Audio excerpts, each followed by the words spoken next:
We won the election by a landslide. We won it big. But when you win in a landslide and they steal it and it's rigged, it's not acceptable. We won this election and we won it by a landslide. This was not a close election.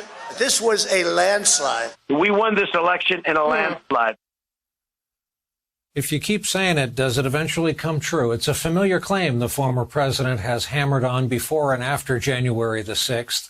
Some shocking new details into the final days of the Trump administration reveal the extent that these conspiracies consume Trump and his presidency. In his latest book called Landslide, Michael Wolff writes, quote, all daily briefings were canceled, including national security briefings. All efforts to return his attention to pandemic issues, vaccine rollout, or critical intelligence failed. Trump dwelled exclusively, shutting out all else on the steal. His hard 6 p.m. Oval Office quit schedule now often running late into the night with time for almost anybody who would feed his steal obsession. With us for more, the aforementioned journalist and author Michael Wolff happens to be author of Landslide, the final days of the Trump White House. Michael, it's great to have you. And coming off Fire and Fury, nice to see you. It's an interesting choice of a title and an interesting choice of a time period to report on. Who was running our country, which we enjoy calling the greatest on earth, during this period? Certainly Donald Trump was not running this country then.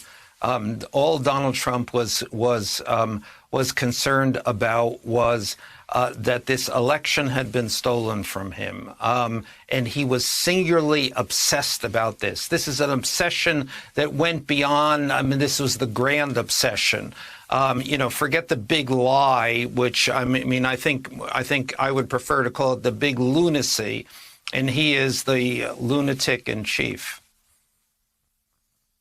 If you attached a polygraph to him, would it indicate that he really, deep inside his soul and brain, thinks he won, that he could really perhaps overturn the results? I am absolutely convinced, and this is from talking to literally everyone in the White House, in his campaign, in his family, and ultimately talking to Trump himself. I am convinced that he believes this. He singularly believes the thing that literally no one else believed. Yes, he is delusional.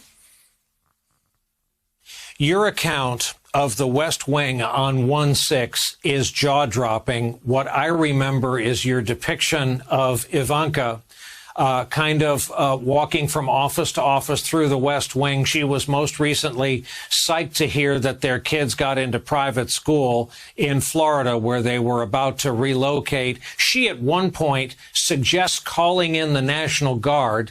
Tell the good people watching what else was going on in the West Wing aside from action.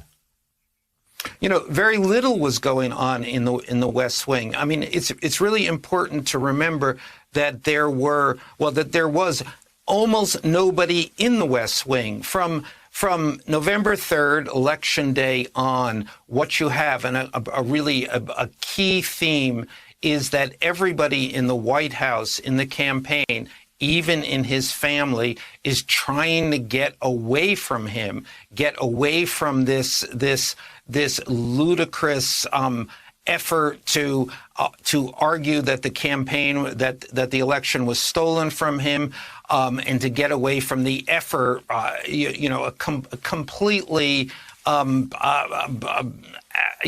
of his mind effort that he could actually get this election back. So everybody has gone. Everybody has fled. And so there are only a few people left in the White House. So on January 6th, all of this is happening, in something that certainly looks like an insurrection. And to be honest, the White House, the President of the United States, has very little idea of what's going on. Michael, what should the people watching know about Rudy Giuliani, he of the very dark bombast and even darker dripping goo, the man he's become present day? Well, the first thing that they should know that he's drinking all the time. He's if not constantly drunk, certainly buzzed throughout this period. Actually, probably throughout most of the Trump administration.